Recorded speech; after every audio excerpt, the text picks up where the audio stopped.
Bismillahirrahmanirrahim. Assalamualaikum warahmatullahi wabarakatuh. Materi pertama kita adalah materi yang akan disampaikan oleh Ustaz Matul Fadil, Ustaz Dr. Maulana SMA. Beliau adalah Ketua Program Studi, Ketua Program Studi Hadis di Sekolah Tinggi Islam dan Bahasa Arab Makassar, yang akan membahas tentang tahsinul aulad fi ta'athir al-ibad. Sana ada 17 wasiat penting dan bekal kehidupan untuk sang buah hati masa yang akan datang. Kemudian materi yang kedua adalah kita murtabat 7. Ada juga yang mengatakan martabat 7, ada yang murtabat 7. Nanti sebentar insya Allah penjelasan lebih ditanya oleh pemateri kita, dia adalah pakar di bidang budaya yang sudah tidak asing lagi untuk materi ini, yaitu Dr. oleh Abdul Nafi MSI dan juga adalah dosen pasca sarjana Universitas Daya Indonesia. Alhamdulillah kedua-duanya sudah ada di tempat. Dan silakan kepada kedua-dua narasumber kami tafadhal masukin wa madiri untuk masuk ke Ustazna Ali Ustaz Maulana dan Pak Dr. Abdul Nafi. Silakan untuk berada di tempat. Baik, para hadirin sekalian yang dimuliakan Allah Subhanahu wa taala, mungkin Ustazna awal kita persilakan Maulana. Oleh karena itu waktu dan tempat kita persilakan. Assalamualaikum warahmatullahi wabarakatuh. Alhamdulillahirabbil alamin. Alhamdulillah hamdan katsiran thayyiban mubarakan fihi kama yuhibbu rabbuna wa yardah. Thumma nusalli wa nusallim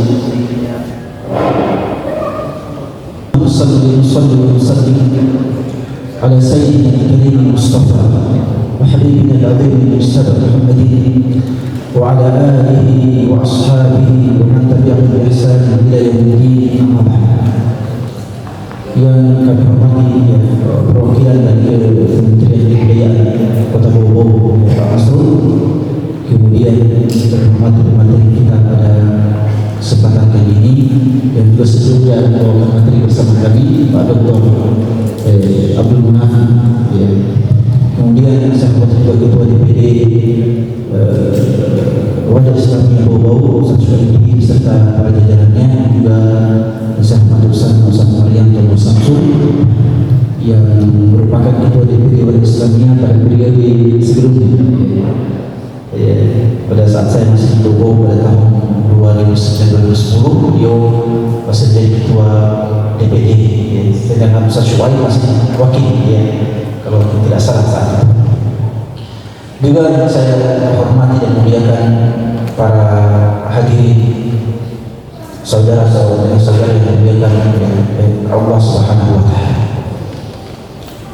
Alhamdulillah, saya bersyukur kepada Allah Subhanahu wa taala yang untuk kali kedua membawakan materi terkait dengan tema kesultanan itu.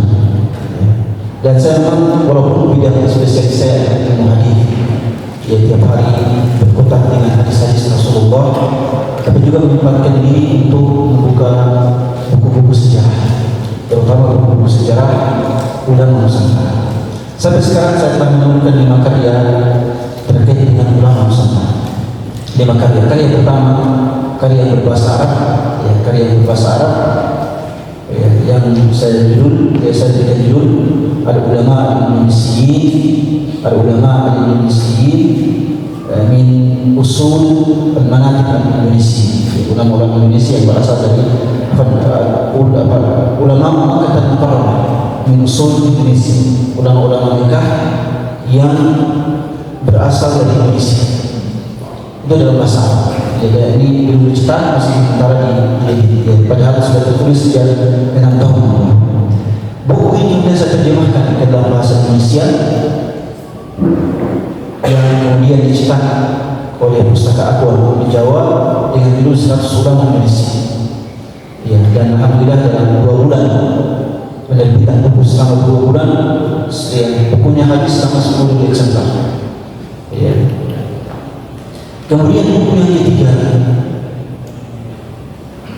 yang ketiga adalah Al-Ulama Al-Muhaddithun Al-Indonesiyyun fi Makkah Al-Mukarramah. Ini sebagai jurnal.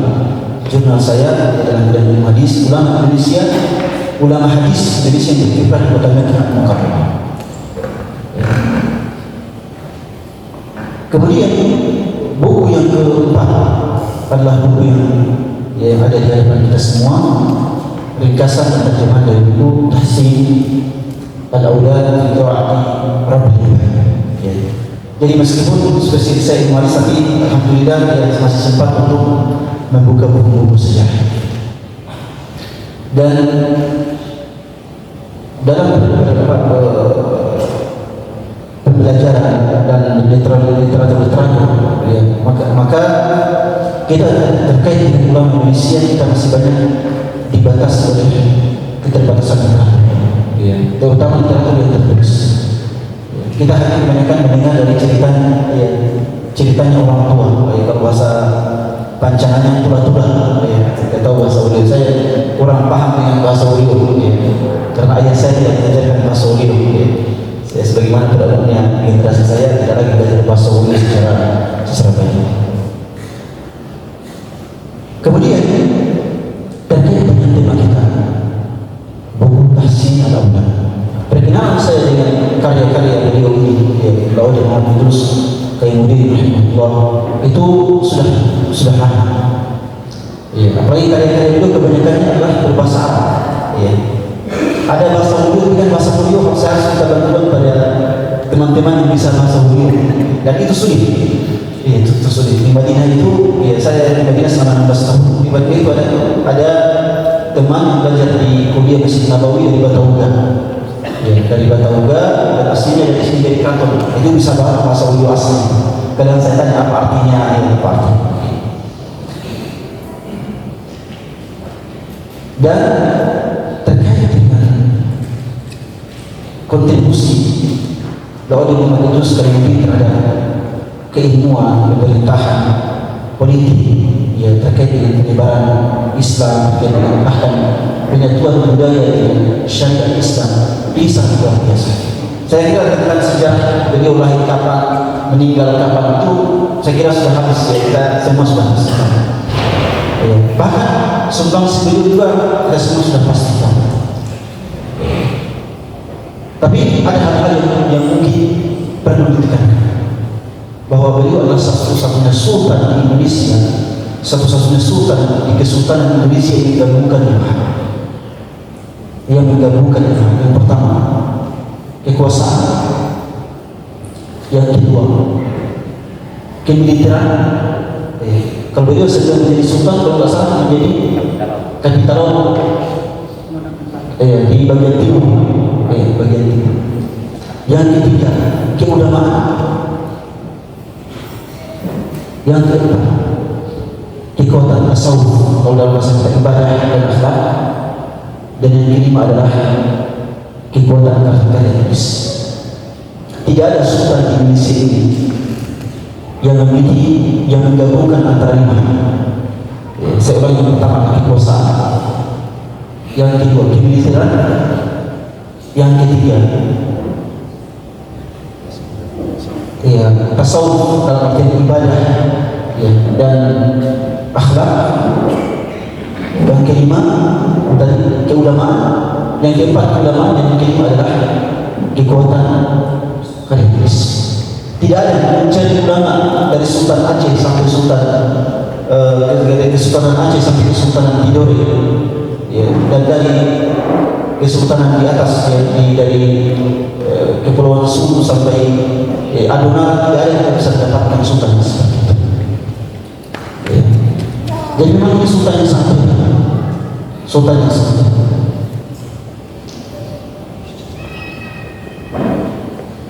Kemudian beliau bisa menguasai beberapa bahasa, ini juga kehebatan. Ya. Saya tahu bahkan beliau bisa bahasa Belanda, ya, bisa saja. Ya, dalam tulisan surat Al-Quran ada bahasa Belanda. Ya, tapi yang pasti adalah beliau bisa bahasa Arab, bahasa Melayu, ada beberapa buku bahasa Melayu. Saat itu yang bisa bahasa Melayu sangat sedikit, ya, di antara di kesultanan itu. Ya. Dan pada masa pemerintahannya beliau, ya, di jurnal-jurnal yang ada di para peneliti menyatakan pada masa pemerintahan memang beliau menjadikan bahasa Arab dengan bahasa Wajud sebagai bahasa Arab. Bahkan saya mendengar juga cerita dari teman saya juga di Kementerian Budaya Provinsi. Bahasa mereka di sana bahwa selama pemerintahan beliau 70 kali itu pimpinannya pimpinan kali itu bonto atau semuanya syaratnya bisa bahasa Wajud dan bisa bahasa Arab. Bisa bahasa Wajud dan bisa bahasa Arab. Dan saya masih dapat orang ayah saya itu bahasa Arabnya masih bisa sedikit-sedikit. Ya kalau baca dengan aksara Wajud yang Arab itu jagonya ya. Kita kalah, saya sendiri tidak bisa. Ya. Tapi kalau bahasa Arabnya bisa sedikit-sedikit. Ayah saya masih dapat. Ya. Karena beliau ya masih meninggal tahun 2019 pada usia 96 tahun. Artinya beliau sekolahnya dulu masih dapat zaman-zaman terakhir. Iya, dari bahasa-bahasa seperti itu.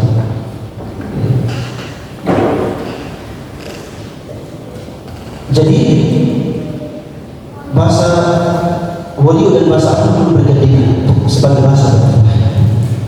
Dan ini juga sebagai indikasi bahwa pada saat itu Kesultanan Buton dari segi keilmuan itu maju. Ya, dari segi keilmuan maju. Kenapa maju? Karena bahasa Arab tidaklah ditanamkan pada suatu tempat kecuali ilmu keislaman di situ telah maju. Jadi bahasa Arab itu tidak berbumi pada suatu wilayah kecuali ilmu keislaman di situ maju. Makanya manuskrip bahasa Arab yang paling banyak di Indonesia itu berasal dari Kesultanan Buton. Manuskrip yang tulisan tangan yang buku Islam dari buku madhab Syafi'i, buku madhab Syafi'i banyak dari itu. Saya baca, saya belajar buku-buku akidah, buku fikih itu banyak yang ditulis oleh Sultan Muhammad Yunus sendiri atau ditulis oleh para ulama-ulama yang lain. Saya sekali literatur kita itu untuk membukukan ulama-ulama itu sangat jarang. Itu mungkin Pak Ode, Pak Dokter bisa mengkaji. Ya literatur itu masih sedikit. Tula-tula ya cerita-cerita orang tua masih sangat ini. Ya menurut saya. Ya. Kebalikan cerita orang tua ini tentang ya kesatria kekuatan. Ya tentang keilmuan masih ya persenannya masih sangat perlu dibuktikan. Belum lagi penyebaran usaha pada masyarakat bahwa lingkungan itu seteruskan. Provinsi kemudian provinsi pernah melakukan usaha di salah satu gua di itu musuhi ternyata Musa tersebut adalah Musa yang ditulis pada pemerintahan Muhammad Daud. Dan mereka kemudian mengatakan bahwa pada zaman beliau memang penulisan mushaf sangat masif. Kalau tidak mushaf itu disebarkan di utara, ya. Di Usai, ke Konawe, ke Pulau Muna, Konawe, semua utara penyebaran mushaf pada zaman. Ya. Jadi subhanallah pada zaman dulu, ya. Dan pada zaman dulu seperti itu dan kita diterima daripada Kesultanan Makassar. Kesultanan Makassar itu saya bertanya kepada teman-teman di sana para pakar. Hebatnya cuma Sultan Hasanuddin saja. Ya, pahlawan beliau itu saja. Sebenarnya cerita-cerita itu apa cerita tentang perseteruan dengan Bone, perseteruan dengan Kepulauan Buton, ya, Sultan Buton. Cuma itu. Ya. Kita di Kabupaten Kulon sangat luar biasa. Ya. Kesultanan Makassar pada masuk Islam kita sudah menerapkan undang-undang martabat 7. Mereka baru masuk Islam, kita sudah maju. Kita sudah maju menerapkan undang-undang martabat 7, undang-undang Islam. Ini menunjukkan bahwa ya, Kesultanan Buton adalah salah satu kesultanan yang sangat luar biasa. Tapi itu kita dulu belajar di sejarah tidak ada Kesultanan Buton. Apa problem itu yang Pak Dokter bisa jelaskan? Kita belajar sejarah dari kecil sampai besar yang ada hanya Kesultanan Ternate, Kerajaan Bone, ya, Kesultanan Kerajaan Goa. Padahal kalau kita bandingkan wilayah Kerajaan Buton 11 kabupaten, bayangkan. Seluruh Sulawesi Tenggara itu wilayahnya Kesultanan. Tapi gimana tidak dimasukkan dalam SK? Ya. Saya masih waktu SMA itu kelas 3 di bawah sana ada kalau salah dulu konferensi hubungan negara di Kraton. Sama ingat tahun 2005 tentang terkait dengan kesultanan. Ya. Itu untuk mengukuhkan pengakuan terhadap kesultanan. Dan memang beliau oleh membantu terus Kayuni merupakan ya ulama yang menggabungkan banyak buku-bukunya itu ya, ini ada buku parenting, ini buku parenting ya. Kemudian ada buku hadis ya, beliau bikin buku Quran hadis yang diterbitkan oleh Institut Agama Islam Darussunnah ya. Darussunnah ini dulu Kiai Ali Mustafa Yaqub rahimahullah dari Jakarta. Dan saya berinisiatif juga untuk meringkas buku ini buku Quran hadis sangat bagus pada pesantren di Kabupaten Buton. Ya, peserta pesantrennya diperlombakan menghafal buku hadis bukunya oleh Muhammad Yunus Budi rahimahullah. Kemudian buku fikih juga ada banyak bukunya ya, buku fikih hadis parenting, kemudian akhlak ibadah, keutamaan salawat kepada Rasulullah, keutamaan zikir iman ya. Dan semua perlu tentunya perlu untuk keseriusan utamanya dari Kementerian Kebudayaan ya. Mungkin bisa sedikit melihat ya ini ya, karena memang dari kementerian sendiri mungkin kita dibatasi dari sisi bahasa ya, dari sisi bahasa Arab pasti ya, karena dari sisi bahasa Arab dari Kementerian Agama mungkin ada ya, tapi dari Kementerian Kebudayaan pendidikan mungkin ada, tapi insya Allah bisa ditingkatkan insya Allah. Buku ini ya saya sudah janjikan sebelumnya bahwa saya meringkasnya dan ya menulis ya pada daurah seminar pertama saya sudah janji, dan saya tidak punya waktu saat itu ya.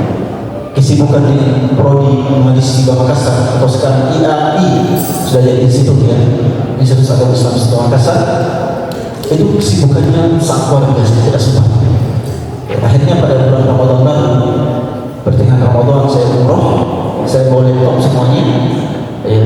Di akhir Ramadan 10 hari terakhir itu saya otak atik bukunya, terjemahkan, ringkas dan sebagainya ya.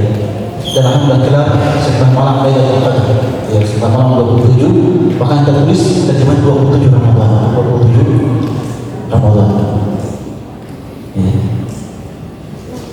Dan buku ini ya saya terjemahkan ya, karena memang sangat relevan dengan kondisi kita pada zaman sekarang. Sangat relevan karena dia berbicara tentang nasihat sultan kepada putranya. Nasihat sultan kepada putranya sekaligus untuk generasi muda bukan secara ya, kalau di ulama itu kan nasihat sultan untuk dirinya sendiri ya, nasihat sultan untuk dirinya sendiri, tapi tidak untuk semuanya, tapi ditujukan kepada diri sendiri. Kalau buku ini Tahsinul Aulad, ini nasihat sultan untuk putranya sekaligus ditujukan kepada generasi muda secara ya, dan ini sangat relevan dengan generasi muda pada masa sekarang yang sudah jauh dari ajaran agama, jauh dari norma-norma budaya kita. Sekarang anak muda jangankan agama, norma budaya mereka sudah tidak ya, sudah tidak lagi menghargai orang tua ya, sudah tidak lagi ya mau belajar agama ya, tidak lagi sungguh-sungguh untuk mempelajari bahkan budaya itu sendiri yang sangat luar biasa ya. Bahkan saya terakhir ketika menikah kita malah terpengaruh dengan budaya Bugis. Maaf saya ya, dari ini budaya Bugis pakai uang panai, padahal butut itu tidak pernah mengenal uang panai ya. Butut itu cuma mengenal boka itu ya. Tapi sekarang itu kalau kita menikah sebagai itu sudah harus ada uang panai 40 juta, 50 juta. Padahal budaya itu bukan seperti itu. Budaya itu sesuai dengan kemampuan laki-laki. Bahkan kalau pakai boka lebih murah, ya. Paling 30 muka itu berapa? Ya, tidak cukup 1 juta, ya, untuk mahar. Itu pun uang syariah, ya, ini budaya kita. Ya. Tetapi kita malah mengikut budaya-budaya yang dari luar. Intinya bukan mendiskreditkan budaya itu juga budaya khusus, itu juga ada nilai plusnya. Tapi artinya nilai-nilai budaya itu juga harus ditanamkan kepada generasi kita sendiri. Dan tahsin aulad ini ya, bisa dimunculkan manuskripnya yang diterbitkan oleh salah seorang pengkaji manuskrip Nusantara, itu Ustaz Rian, ya, Supriyanto, atau kita kenal dengan Ustaz Rian, ya. Dan kemudian kita bisa menunjukkan ini dan tulisan Sultan Muhammad Idris Qayyumuddin, ini tulisan beliau, ya. Ya, dan ini merupakan, ya, lembar pertama ini merupakan kata pengantar beliau untuk buku Tahsin al-Aulad yang saya terjemahkan ini. Beliau mengatakan Bismillahirrahmanirrahim, wa bihi nasta'in, alhamdulillahilladzi amarna bi birril walidain. Segala puji bagi Allah yang telah memerintahkan kita untuk berbakti kepada kedua orang tua.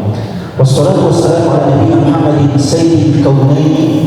Salawat dan salam kepada Nabi kita Muhammad, pemimpin dua alam, ya, penghulu dua alam dunia dan alam akhirat. Wa ala alihi wa ashabihi khiyaril khalqi fid darain. Kata beliau, dan juga kepada keluarga beliau, para sahabatnya, manusia yang paling baik di dua alam. Kemudian wa ala tabi'in wa tabi'in wa ala tabi'in wa tabi'in lahum bi ihsan wa ahli al-kalimatain. Juga sebuah salawat kepada para tabi'in, juga kepada ahli kalimatain, seluruh kaum muslimin. Ahlul kalimatain artinya pengucap dua kalimat syahadat, ya. Jadi doa ini untuk kita semua. Kemudian dia mengatakan fa yaqulu al-'abdul faqir al-haqir Muhammad Idris Qayyumuddin, subhanallah, ya. Ini beliau ini setiap bukunya beliau selalu fa yaqulu al-'abdul faqir al-haqir. Beliau raja, sultan. Tapi setiap bukunya beliau selalu memulai hamba yang miskin baginya menulis, ya, menuliskan. Yang menulis ini adalah hamba yang miskin lagi rendah lagi, ya, itu beliau setiap bukunya pasti al-abdul haqir, al-abdul faqir al-haqir, ya. Ini salah satu beliau. Kemudian beliau mengatakan Ibnul Faqir Badruddin al-Butuni, ya, putra dari Awdi Sultan Badruddin al-Butuni, ghafarallahu lahu wa liwalidayhi wa masyayikhih wa lijami'il muslimin. Doa, ya, semoga Allah mengampuninya, mengampuni kedua orang tuanya, mengampuni guru-gurunya dan seluruh kaum muslimin. Amin. Kemudian mengatakan hadhihi risalatun fi birril walidaini wa uquqil walidaini. Ini tulisan ringkas risalah pada berbakti-bakti kepada kedua orang tua. Samaituha, saya beri judul Tahsinul Aulad fi Ta'ati Rabbihim. Saya beri judul perbaikan putra-putri dalam rangka ketaatan kepada Tuhan manusia. Ini muqaddimah, ya, kata pengantar dari buku beliau. Ini manuskrip terakhir, manuskrip terakhir beliau tentang keutamaan salawat dan salam kepada Rasulullah SAW.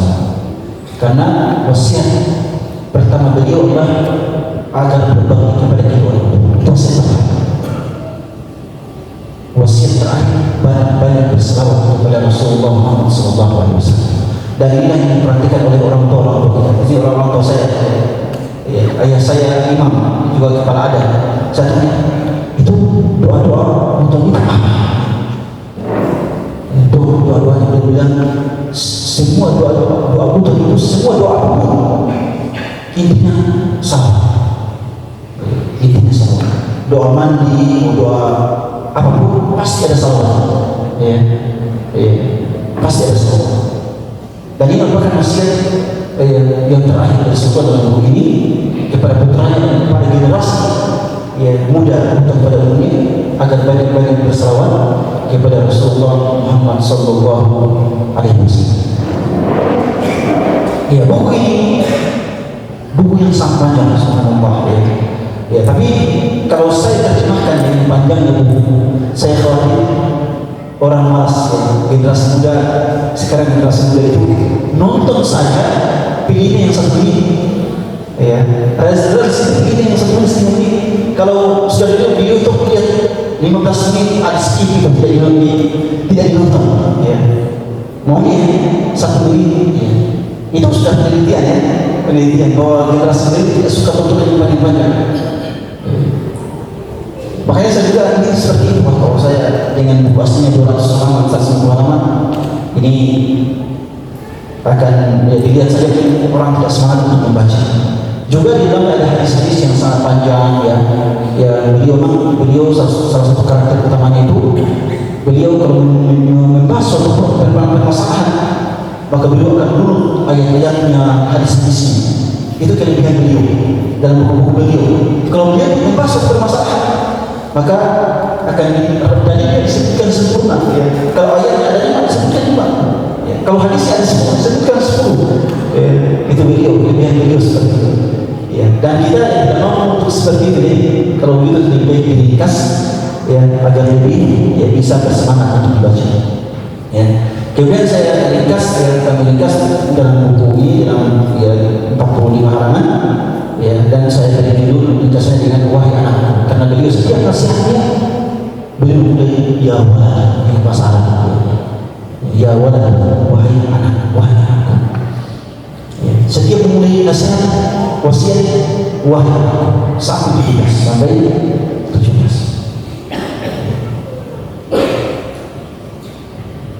Kemudian ya beliau bukunya bisa ditampilkan ya.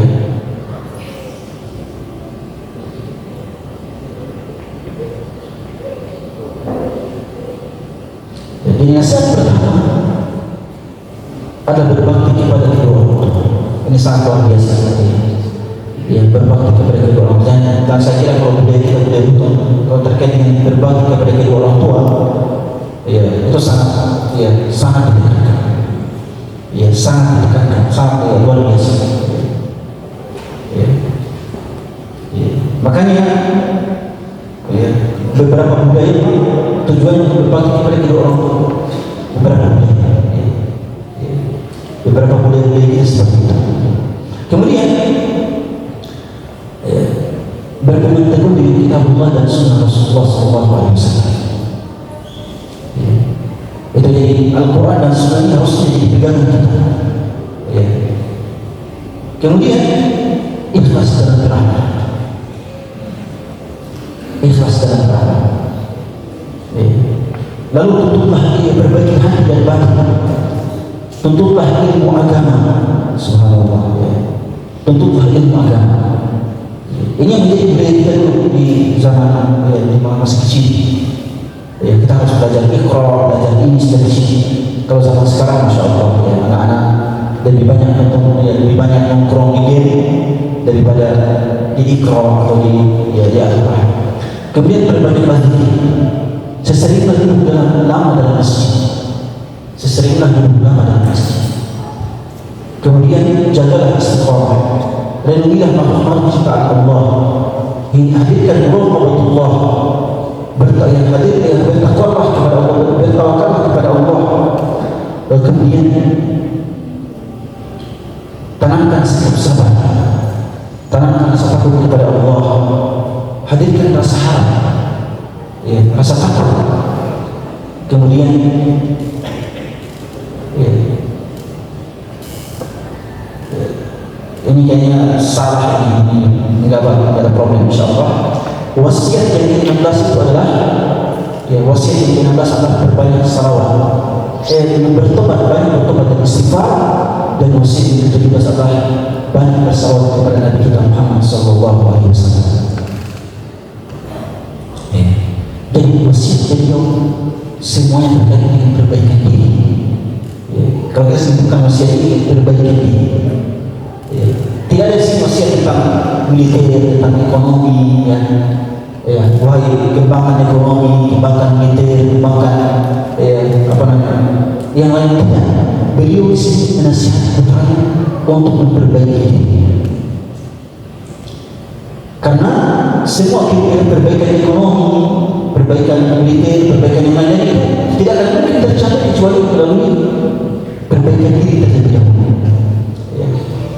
Melalui perbaikan diri terlebih dahulu. Beliau di sini tidak nasihatkan hanya untuk menjadi pejabat, tidak, untuk menjadi pegawai, tidak. Padahal beliau ini pada masa pemerintahnya kan undang-undang pegawai itu beliau yang terapkan, undang-undang peraturan dan pegawai itu beliau yang terapkan pada masa itu. Ya, beliau tidak nasihat mereka untuk menjadi pejabat. Tentu itu penting jadi pejabat juga, tapi inti saya yang beliau ingin sampaikan kepada generasi adalah perbaiki diri sendiri terlebih. Kalau diri kita sudah baik, yang lainnya akan baik insyaallah. Di sini beliau wasiat pertama berbakti kepada kedua orang tua. Beliau menyebutkan dari yang sangat luar biasa dalam mungkin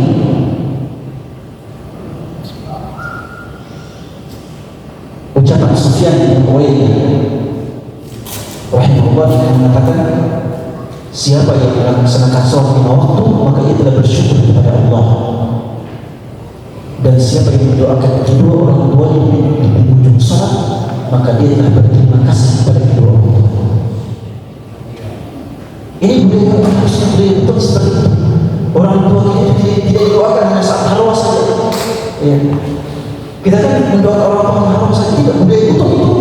Ini orang tua kita didoakan di sujud itu. Setiap sholat didoakan. Ya. Bukan sekali sebulan baru didoakan dia. Itu budaya betul itu seperti itu. Ini yang ditekankan oleh Sultan rahimahullah. Dan kalau budaya Arab itu, kalau saya salah dengan orang-orang Arab itu kalau doa di antara dua sujud, mereka mengatakan Allahumma firli, Allahumma firli wal-walidayni. Itu doanya di antara dua sujud. Setelah mendoakan subhana rabbiyal a'la, doakan kedua orang tua. Ya, setelah doa salat yang diajarkan kita itu subhana rabbiyal a'la, ya, setelah salawat ya akhir tasyahud, kita diajarkan untuk berdoa, mendoakan kedua orang tua yang berdoa itu. Dan ini merupakan wasiat Sultan kita. Wasiat Sultan kita. Lalu kemudian yang menarik adalah nukilan dari ucapan Ali bin Abi Thalib radhiyallahu anhu. Beliau mengatakan, Ali mengatakan, orang yang durhaka pada orang tua sedangkan beramal dengan apa saja, sedangkan beramal dengan amalan apa saja, tapi akhirnya dia tidak akan masuk surga. Ini wasiat yang selalu diulang oleh Sultan. Yang durhaka kepada kedua orang tua sedangkan beramal dengan amalan apa saja, tapi karena akhirnya dia tempat adalah neraka, bukan surga. Sebaliknya orang yang berbakti kepada kedua orang tua sedangkan beramal dengan amalan apa saja, karena akhirnya dia tidak akan masuk neraka. Ya. Dan saya kira hadis ridullah fi ridul walidayni wa sakhatullah fi sakhatil walidayni. Kemudian wasiat yang kedua berpegang kepada sunnah Rasulullah, kepada kitab Allah dan sunnah Rasul. Ini yang perlu ditekankan lagi. Ya. Saya kira mungkin keilmuan yang betul itu karena orang tua kita sudah fokus dengan tasawuf, tapi tidak lagi sudah meninggalkan ilmu dan fokus dengan tasawuf. Saya kira salah satu keilmuan kita itu. Orang tua kita ini terfokus dengan ibadah saja, akhlak saja, tasawuf, tapi kemudian ilmu ini tidak dilanjutkan, zawiyah itu tidak dilanjutkan. Ya, itu salah satu kalau bahasa yang kritis kepada orang tua kita dalam tanda petik ya, kita tidak bukan kritis tapi bahasanya istilahnya kalau kita melakukan evaluasi ya ditanya kalau melakukan evaluasi ya kalau bahasa kritis itu tidak berada ya, evaluasi ya. Bahwa salah satu kekurangannya dalam tanda petik itu keilmuan ini tidak dilanjutkan, zawiyah yang tepat tidak dilanjutkan. Kita hanya fokus mungkin pada budaya, pada sholat, pada ibadah. Sehingga ini kita sangat luar biasa. Jadi intinya kalau keilmuan berpegang teguh dengan kitab Allah dan sunnah Rasulullah Sallallahu Alaihi Wasallam. Kemudian nasihat yang ketiga adalah ikhlas dalam beramal. Ikhlas dalam beramal. beliau di sini ya menyebutkan salah satu hadis yang menjadi falsafahnya orang itu. Inna Allah la yanzuru ila suwarikum wa amwalikum walakin yanzuru ila qulubikum wa a'malikum. Allah itu tidak melihat pada rupa kalian dan harta kalian, tapi dia melihat pada hati dan amal-amal kalian. Ini falsafah orang itu. Kenapa falsafah orang itu? Karena orang itu kan campuran dari berbagai macam etnis. Ya. Kami di Mosak sana etnis Pancana. Kemudian di sini ada Wolio, ya. Kemudian ada Cia-Cia, ya. Kemudian ada orang dari Kabayan, ya. Dari Kabayan juga. Ada orang ini, ada Ereki, ya, apa namanya saya, untuk tulis susu. Itu semuanya orang betul semuanya. Tapi orang Anglinya beda, ya. Kemudian apa lagi? Bahasanya beda, ada 11 bahasa atau 12 bahasa yang berbeda-beda. Saya sendiri tidak, orang tua tidak bisa bahasa ini. Bagi Wolio di sini saya mungkin tidak bisa bahasa Pancana yang di Munasana, Tengah. Ya, jadi kalau bisa tentang Bhinneka Tunggal Ika, contoh kecilnya Kesultanan itu adalah bentuk. Ya, kalau berbicara tentang Bhinneka Tunggal Ika, kita ini sudah menerapkannya sejak tahun, ya, sejak abad ke-12 ke-13 dan awal berdirinya Kerajaan Buton, kita sudah menerapkan Bhinneka Tunggal Ika. Dan ini karena sangat hadis kalau berbicara tentang hadis, Allah tidak melihat rupa, tidak membeda-bedakan rupa harta kekayaan, tapi perbedaan itu adalah pada apa? Kehormatan. Kemudian itu ada pada hati dan amal soleh, pada hati dan amal soleh. Ya. Ini kita berbeda dengan kerajaan-kerajaan di sekitar kita. Ya. Ya. Misalnya Kesultanan itu bahasanya cuma satu, perempuannya cuma satu beris. Ya. Makassar, Goa, bahasanya cuma satu, perempuannya juga cuma Makassar. Kita berbeda. Kita beda warna kulit kita pun beda-beda. Subhanallah. Ya. Apalagi yang dari apa namanya Wakatobi itu juga beda. Ya. Tapi semuanya di dalam kesultanan. Kemudian proses yang kita perbaiki hati dan batin. Dan setelah ini sudah ya, menjadi hal yang sangat luar biasa. Kemudian tutuplah ilmu agama. Ya, tutuplah ilmu agama. Itu adalah generasi kita mau kuliah apapun, kuliah fisika, kimia, tetap harus sertifikat di ilmu agama. Dan zaman dulu ya orang-orang tua saya di sini pasti zaman dulu BK ilmu agama itu rusak. Ya. Pada zaman sekarang saja itu yang kemudian anak-anak kita lebih dibebaskan media, yang dibebaskan liburan sana sini. Ya. Padahal kalau saya mesti dapat kalau kita sudah berpikiran maghrib, wah sudah kalau bahasa kita sudah fahiyah itu, ya. Ya kalau keluar maghrib harus masuk rumah mengaji. Ya. Itu seharusnya diterapkan kepada masa sekarang. Ya. Dan itu agar generasi muda kita itu ya baca Quran yang bagus, ibadahnya bagus, agamanya bagus. Ya pada zaman sekarang masya Allah ya banyak sekarang SMA tidak bisa baca Quran karena nasihat-nasihat yang seperti ini kita tidak lagi menghiraukan. Ya tentu itu agama dan Sultan sendiri Muhammad Yunus Taimuddin itu dikisahkan ya ada dua versi apakah beliau pernah menuntut ilmu di Makkah atau tidak. Ya mungkin Pak Dokter bisa terus. Ada dua versi. Ada yang mengatakan beliau itu yang pernah menuntut ilmu di kota Mekah. Versi kedua ada yang mengatakan beliau tidak di Mekah. Beliau hanya menuntut ilmu di Wolio. Ada beberapa syekh yang datang waktu itu seperti Syekh Muhammad Syekh Al-Maki, Muhammad Syekh Sumbul Al-Maki. Beliau pernah datang ke Buton dan menjadi guru di sini beberapa waktu. Tapi ada juga yang mengatakan beliau pergi ke Mekah untuk belajar. Ya. Sayang sekali belajar di Mekah dan Madinah sekarang dari Buton itu sedikit. Ya. Lebih banyak kami dari Buton Tengah. Ya. Kalau Kota Bogor, saya kenal ada dua ya. Yang pertama yang putranya Ustaz Hasan Bau rahimahullah. Ya. Ustaz Hasan Bau kenal ya. Yang kedua ada dari sini dari Petauga. Tapi saya tidak pernah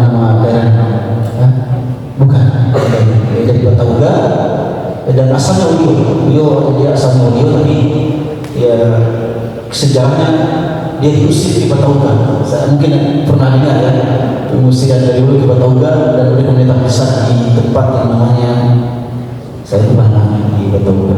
Ya. Tapi beliau aslinya ya, memang harus kurang itu harus banyak orang yang menuntut ilmu filsafat. Ya.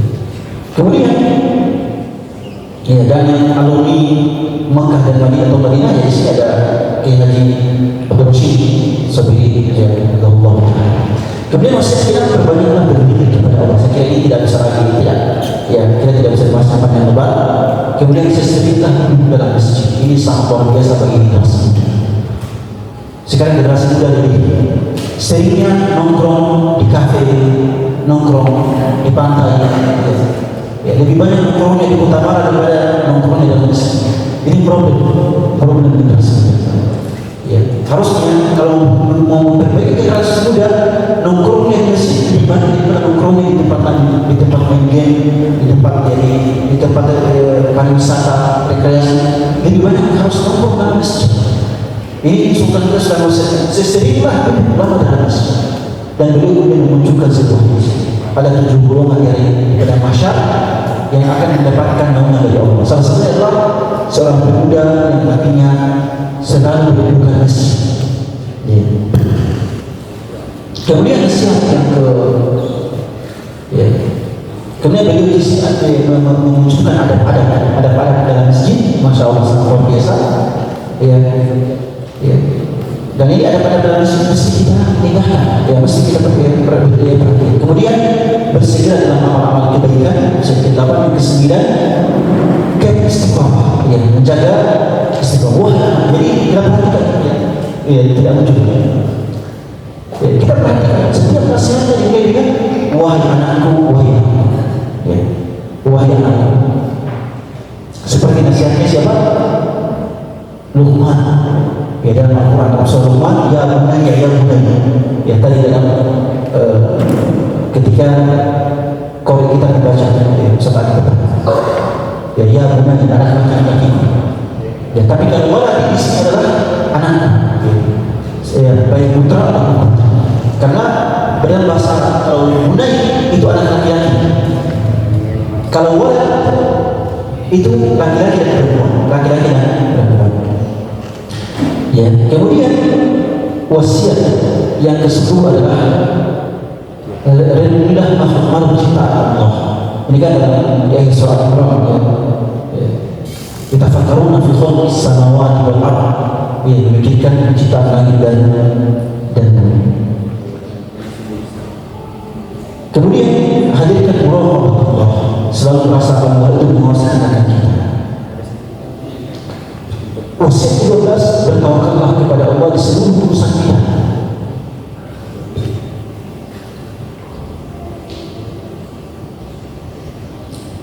Wasiat ke-13, tanamkan sikap sabar, syukur dan ridha. Subhanallah ya. Ini dan beliau sudah mulai mewahyukan ya. Dan saya kira insya Allah cuma pemaparan sikap. Dan wasiat 14 adalah tanamkan rasa takut kepada Allah Subhanahu wa taala. Tanamkan rasa takut kepada Allah Subhanahu wa taala. Dan ini harus menjadi pikiran utama bagi kita generasi muda yang masih muda ini. Tanamkan rasa takut kepada Allah Subhanahu wa taala dimanapun kita berada. Ya, karena rasa takut inilah yang membuat kita tetap taat kepada Allah Subhanahu wa taala. Ya, kita tidak selamanya di bawah pengawasan guru kita, pengawasan orang tua. Tidak selamanya. Ya. Jadi anak-anak kita itu ditanamkan rasa. Ya, jangan sampai anak kita itu rajin sholat hanya saat ada sama kita di rumah. Ketika dia lepas, ya, dia merasa tidak ada lagi pengawasan dari orang tua saya. Ya, tidak seperti itu. Kalau kita tanamkan rasa takut kepada Allah, maka orang yang anak-anak ini walaupun kita biarkan, dia tetap akan taat kepada Allah dan terjauh dari maksiat. Kemudian wasiat yang ke-15, hadirkan rasa harap dan baik sangka kepada Allah. Ya, ini juga harus ditanamkan. Banyaknya praktik bunuh diri di kalangan generasi muda saat ini karena hilangnya baik sangka kepada Allah. tidak lolos PNS frustasi, ya. Gagal tes polisi tentara frustasi bunuh diri, ya banyak seperti itu. Itu karena tidak ada yang namanya baik sangka kepada Allah. Kalau dia berbaik sangka, mungkin saya tidak lolos PNS, tidak jadi pejabat, mungkin karena ada yang itu baik sangka kepada Allah. Beliau di sini menasihatkan agar selalu berbaik sangka kepada Allah Subhanahu wa Ta'ala. Kemudian yang ke-16, banyak bertobat dan istighfar. Ya, banyak bertobat dan istighfar. Dan yang terakhir, ya, berbanyak salawat dan salam kepada baginda kita Muhammad sallallahu alaihi wasallam. Berbanyak salawat kepada Nabi kita Muhammad sallallahu alaihi wasallam. Dan yang banyak, ya, banyak tempat salawat. Jadi doa orang tua itu sesuai salawat. Doa apa saja salawat. Luar biasa. Dan ini perintah Allah dalam surah Al-Ahzab, "Alladzina amanu shallu 'alaihi wa sallimu taslima." Allah dan Rasulnya bersalawat kepada Nabi Muhammad, maka kita juga lebih pantas untuk bersalawat kepada beliau Sayyidina Muhammad, ya, bersalawat dan bertaslim kepada beliau. Nah, ini sekaligus mengakhiri nasihat beliau, ya, bahwa yang paling banyak bersalawat kepada beliau adalah orang yang paling dekat tempatnya dengan beliau dalam surga. Itu dalam hadis, ya, dalam hadis Rasulullah SAW sangat banyak. Ya. Saya kira demikian yang pemaparan singkat terkait dengan buku ini. Ya, buku ini juga akan dibagi, ya, panitia insyaallah mungkin, ya. Ya, ini jadi saya paparkan secara singkat gambaran umum, ya, dan latar belakang, ya, penulisan dan juga dari kesan buku ini, ya, semoga bermanfaat. Dan terakhir saya tadi lupa, saya menulis 5 karya terkait dengan ulama Indonesia. Karya yang kelima yang sekarang dalam waktu dekat akan diterbitkan di Pustaka Kautsar adalah Mutiara Hikmah, Mutiara Ilmu dan Hikmah Syekh Ahmad Khatib Al-Minkabawi, ya, ulama Indonesia asal Padang, ya. Mutiara Ilmu dan Hikmah Syekh Ahmad Khatib Al-Minkabawi. Ya, beliau juga seorang ulama yang sangat luar biasa, yang merupakan mahaguru dari pahlawan Indonesia. Dari pahlawan Indonesia itu mahaguru itu Ahmad Khatib.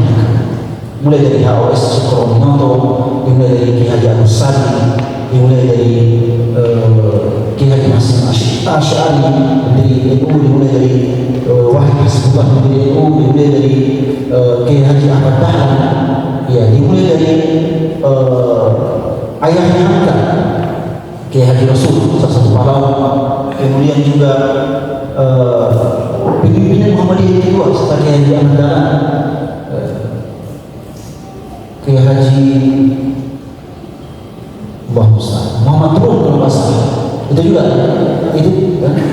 Muhammad Turun bukan Muhammad Turun kalau nggak salah. Pimpinan ketua Muhammadiyah yang kedua setelah Ki Haji Ahmad Dahlan. Ya. Jadi pahlawan nasional kita itu rata punya Ahmad Khatib Minangkabau. Ya. Makanya beliau sangat luar biasa, sangat luar biasa. Dan kemerdekaan Indonesia tentunya pahalanya didapatkan juga oleh beliau. Ya. Makanya saya semangat untuk menyebarkan ilmu beliau. Ilmu beliau, kata-kata beliau saya kumpulkan dalam buku ini. Dan insya Allah akan diterbitkan oleh Pustaka Kautsar dan Mahmud. Barakallahu fikum, jazakumullahu khairan. Ya, pada saya berikan kepada Ustazna Dr. Mariam. Baik, alhamdulillah, saudara sekalian, peserta, itulah tadi penjelasan tentang 17 nasihat dari Sultan Beckham yang luar biasa. Tadi saya menyebutkan 2 potensi yang terkumpul pada satu individu, ternyata ada 5. Ya, pada peserta yang tentu kemarin bilang bagus. Ya.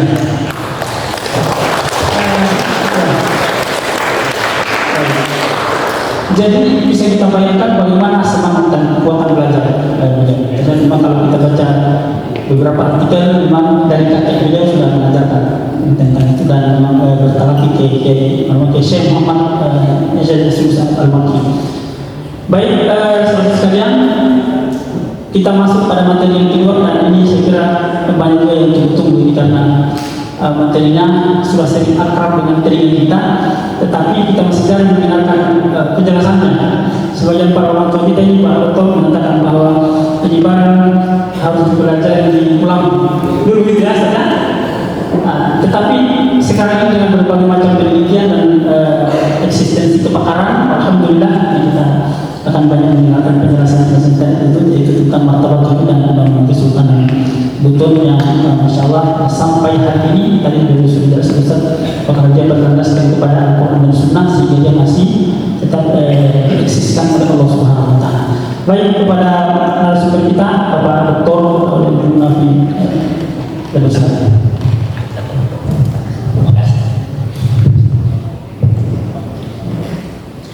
Baik, terima kasih. Assalamualaikum warahmatullahi wabarakatuh.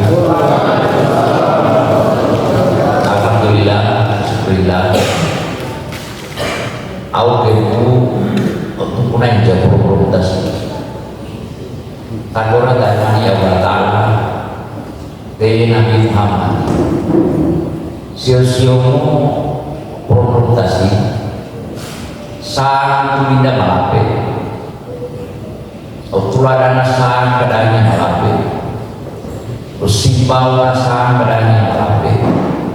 Tuh lima bodoh kan lagi, lima bodoh kan berbagai rakyat. Suatu kebahagiaan sendiri kita bisa berkumpul dalam pertemuan ini. Kita berdoa kepada Allah Subhanahu Wa Taala dan Nabi besar Muhammad SAW. Semoga pertemuan kita ini satu pertanda baik untuk kemajuan negeri, kemajuan daerah, dan peningkatan kesejahteraan bagi seluruh masyarakatnya. Kira-kira terjemahannya kurang lebih seperti itu. Ibu dan bapak sekalian, mohon maaf tidak ada yang ya. Saya memulai diskusi kita ini dengan mengemukakan kata-kata dalam bahasa Boliu, dalam bahasa Buton Boliu, karena memang materi yang terkandung di dalam topik yang akan kita diskusikan pada sesi ini itu lebih banyak menggunakan bahasa Boliu. Ya, sebelumnya saya menyampaikan rasa hormat yang kita hormati bersama yang mewakili pimpinan Dinas Pendidikan dan Kebudayaan Kota Bogor, Kepala Bidang Kebudayaan dalam hal ini, pimpinan DPD Wahda Islamiyah Kota Bogor. Terima kasih sudah memprakarsai kegiatan ini. Kolega saya Ustaz Dr. Maulana, alhamdulillah sudah yang kedua kalinya kita sama-sama rekan moderator kita dan hadirin sekalian. Saya ini dimintai untuk menyampaikan topik ini, kitab Undang-Undang Martabat Hukum. Saya bukan filolog. Ya, kalau filolog itu dia bekerjanya runut. Filolog itu ahli naskah kuno, ahli apa? Ahli manuskrip. Sebagai seorang antropolog, saya menangkap nilai yang ada di dalam manuskrip ini yang saya kira ini sangat relevan dengan konteks kekinian. Apalagi di tema yang diangkat ini sangat luar biasa, Pak, mewujudkan generasi yang unggul, ya, generasi unggul, generasi rabbani. Apalagi Indonesia targetnya itu di 2045 Indonesia emas. Untuk mencapai ke sana, saya kira lokal wisdom yang ada di seluruh masyarakat kita di berbagai daerah, termasuk kita di Buton, itu menjadi sangat penting. Nah, saya kira ini juga dalam kaitannya dengan penguatan pendidikan karakter. Di Indonesia ini banyak orang pintar, Pak, Yang kurang itu, mohon maaf, orang yang berkarakter. Jadi karakter itu dibentuk dengan apa? Basis nilai-nilai agama, basis nilai-nilai budaya, dan kita dibutuhkan itu memiliki ladang yang sangat luas untuk bahan baku bagaimana nilai-nilai ini kemas kemudian ditransformasikan untuk pembentukan karakter generasi kita. Saya kira martabat tujuh sebuah istilah yang tidak asing lagi bagi masyarakat kita di daerah ini. Itu sebenarnya adalah istilah dalam mistisisme Islam atau yang lebih dikenal dengan tasawuf. Dalam tasawuf martabat tujuh itu ada postulat bahwa wujud Tuhan yang wajib wujud, yang esa, itu dapat dikenal melalui 7 tingkatan alam. 7 tingkatan alam itu yang disebut dengan 7 martabat. Dalam platform kosmologi tasawuf martabat itu yang menjadi acuan perumusan undang-undang dasar Kesultanan itu diungkapkan bahwa dalam keesaan, keabadian dan transendensinya melalui kehendak, kuasa dan pengetahuannya Tuhan bertajalli dalam 7 tingkatan alam atau martabat. 7 tingkatan alam dimaksud adalah yang pertama yang disebut dengan martabat alam ahdah atau juga lazim disebut ahadiyah atau juga disebut dengan martabat Allah ta'ayun. Itulah martabat zat Tuhan, zat Tuhan yang tidak nampak dalam alam yang nyata, yang tidak bisa didekati oleh akal, yang tidak bisa didekati oleh pikiran. Tuhan ingin dikenal, maka kemudian dia bertajalli pada tingkatan alam yang kedua, martabat yang kedua. Itulah yang disebut dengan martabat wahdah, atau disebut juga dalam hasanah naskah itu dengan martabat ta'ayun sani. Itulah martabat sifat. Melalui sifat itulah kemudian makhluk melakukan penjelajahan mengenal Tuhan. Tidak sampai di situ. Pada tajam di tingkatan ketiga, itulah alam wahiyah, ta'ayun awal. Itulah martabat asma. Asma itu menunjukkan sifat. Asma misalnya Rahman Rahim, karena sifat Tuhan, pengasih, penyayang. Nah, ketiga martabat ini dalam dunia tasawuf itu dia dipandang sebagai martabat yang tadi, martabat yang bawah. Lalu naik lagi di tingkatan alam selanjutnya, itu yang disebut dengan martabat alam arwah, alamnya nyawa. Nyawa makhluk yang pertama-tama diciptakan oleh Tuhan adalah nyawa Nabi besar kita Muhammad Sallallahu Alaihi Wasallam.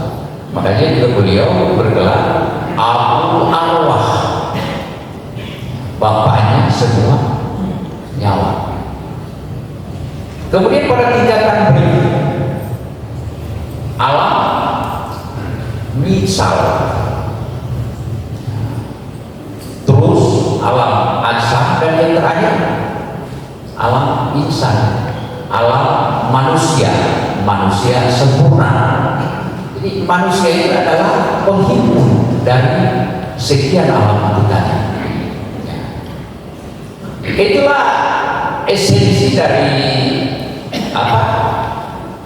Tasawuf martabat itu.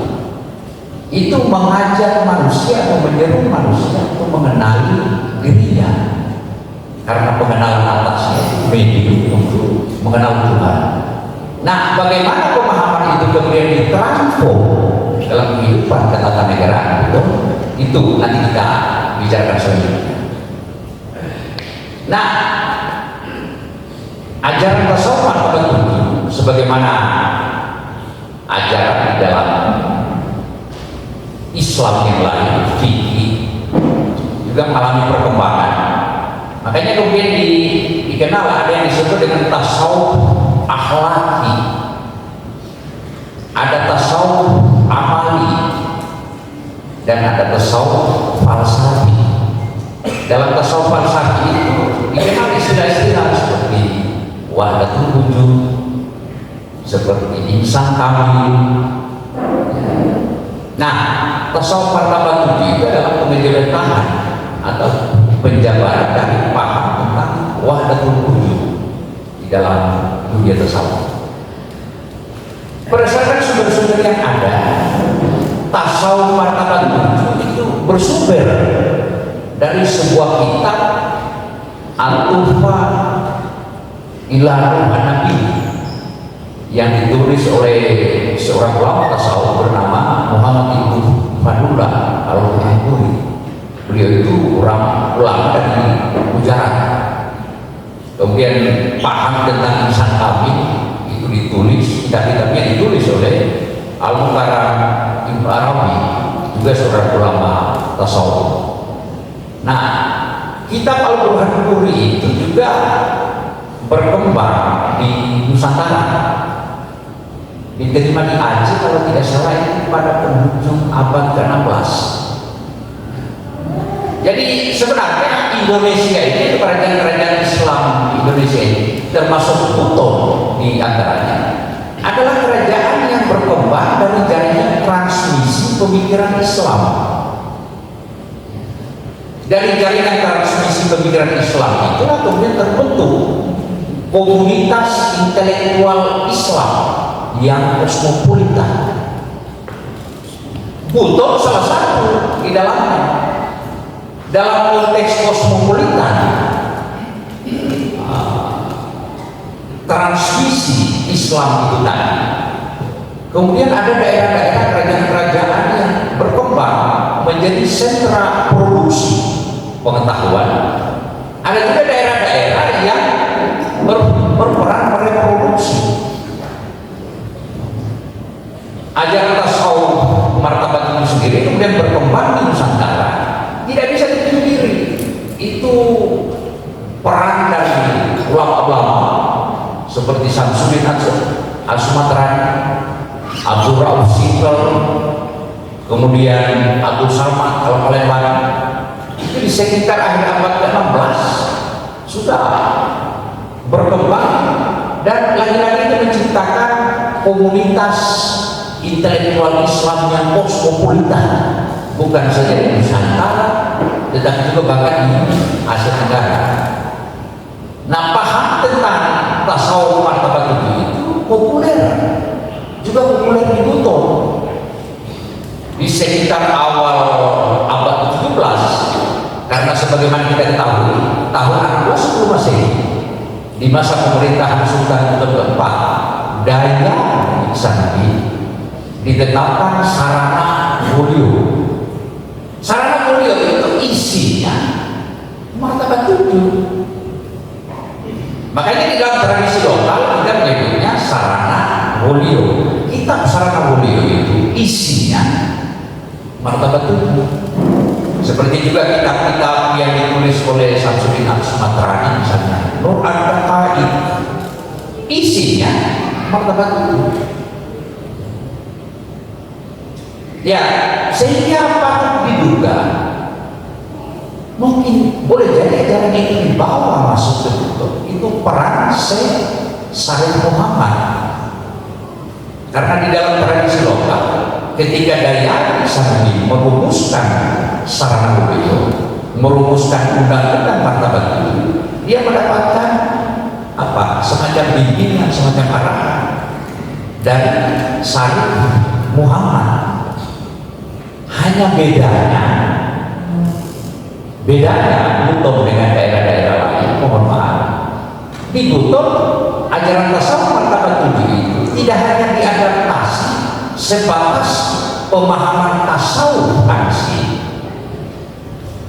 tetapi pemahaman tasawuf itu mampu diformulasi sehingga menjadi landasan ketatanegaraan. Ini menunjukkan dinamika berpikir masyarakat Buton kala itu yang luar biasa sebenarnya dari sisi pencapaian peradaban. Nah, formulasi esensi ajaran tasawuf martabat 7 di dalam sarana beliau atau di dalam undang-undang martabat 7 yang dirumuskan dan ditetapkan di masa Sultan keempat Dayang Sanusi tahun 1610 Masehi, kemudian mengalami pembaharuan atau mengalami penyesuaian di masa Sultan ke-7 Saparigao. Yang mana saja yang disesuaikan itu nanti kita lihat. Sudah barang tentu naskah yang berasal dari masa Sultan Dayang Sanusi awal abad 17 atau naskah yang berasal dari masa Sultan ke-7 Saparigao sudah tidak ada. Naskah terkuat tentang hal ini itu bersumber dari paruh pertama abad ke-19 di masa pemerintahan Al-Mukarram Sultan Laude Muhammad Aidrus Kaimuddin bin Badaruddin Al-Quduri, seperti yang disampaikan tadi oleh Pak Ustaz Maulana. Siapa beliau? Beliau adalah ulama sekaligus umara. Itu jarang loh kita dapatkan sosok pemimpin, dia sudah kepala negara, tetapi juga sekaligus ulama. Sebagai ulama itu dibuktikan dengan berbagai rekam jejak sejarah yang sampai kepada kita. Di antaranya adalah karya-karya yang beliau hasilkan. Jadi jika ingin kita dikenang di masa depan, tinggalkan karya tertulis. Coba beliau tahun 1800-an, kalau beliau tidak meninggalkan jejak, rekam jejak secara tertulis, mungkin diingat juga tapi tidak akan seperti sekarang. Bahkan salah seorang guru besar sastra di Universitas Gadjah menempatkan Sultan Laude Muhammad Idrus Kaimuddin itu sebagai salah satu pujangga besar Nusantara pada abad ke-19. Dari 3 pujangga besar Nusantara pada masa itu, satu di antaranya adalah Laude Muhammad Idrus Kaimuddin. Nah, karya-karya yang beliau tinggalkan ada yang berbahasa Urdu, ada yang berbahasa Arab, itu luar biasa. Dan karya-karya beliau itu umumnya di samping hukum yang akan kita bicarakan ini, kitab martabat juga banyak yang bersentuhan dengan aspek agama. Ungkapan-ungkapan metafor itu banyak sekali itu ditemukan di dalam karya-karya beliau. Misalnya ada manuskrip berjudul Kanturuna Mohelana. Kanturuna Mohelana itu kan kalau diterjemahkan harafiah lampunya orang berlayar. Padahal naskah bukan berbicara tentang orang berlayar di laut, pelayaran hati, pelayaran spiritual, itu proses usaha indah hamba pada Tuhan. Itu sangat metafor. Apalagi itu karya beliau, Bulan Malino. Bulan Malino karena bulannya apa? Tenang, bukan bulan di sana, bulan hati. Jadi karya-karya beliau itu karya-karya sastra yang sangat sofistik. Nah, memang ada sejumlah sumber menyebutkan bahwa dalam pembentukan kapasitas intelektualnya sebagai seorang ulama, beliau tidak pernah belajar di luar daerah. Justru guru beliau yang datang itu Itulah yang disebutkan di dalam salah satu naskahnya. Gurunya bernama Syekh Muhammad Sumbul Al-Makki. Bahkan sepanjang abad ke-19 itu tercatat ada 2 sultan di Buton yang merupakan Syekh tarekat. Syekh tarekat Halmatiyah Samania adalah beliau sendiri. Kemudian putranya Sultan Laudemohon Salim, Sultan ke-33. Siapa Muhammad Idrus? Muhammad Idrus itu dilahirkan oleh apa? Bapaknya juga pernah menjabat sultan, Sultan Badaruni. Dan setelah beliau tidak menjabat sultan, kan itu jabatan sultan itu di dalam seluruh kenegaraan itu sudah yang paling puncak. Kalau sudah menjadi sultan, orang mau kemana lagi? Masih ada jabatan yang tersedia untuk mantan sultan. Dia tersedia cuma satu, Lakinya Agama. Beliau menjadi Lakinya Agama. Apa ya Lakinya Agama itu kalau kita terjemahkan secara Arabnya apa? Raja agama, pemimpin agama. Ya, sampai sekarang masih dilembagakan di Masjid Agung Prato dalam struktur perangkat masjid. Lakinya Agama, imam, hati, moji, gunagana. Dulu ada mobil, sekarang sudah tidak ada. Jadi ayah beliau setelah menjabat sultan, pensiun dari sultan, menjabat Lakinya Agama, berarti seorang ulama. Kakek beliau juga demikian, Sultan Kaimuddin, Sultan Rajani Kaimuddin, yang juga bergelar Puta Moko Galampa Batuna. Galampa itu Galampa bangunan. Galampa itu kan dia apa? Ada di dalam rumah tinggal pejabat kesultanan pada masa lalu. Galampa itu simbol status bahwa yang punya rumah adalah pejabat. Disebut Galampa Batu karena Galampa itu dibuat dari batu, konstruksi beton seperti ini.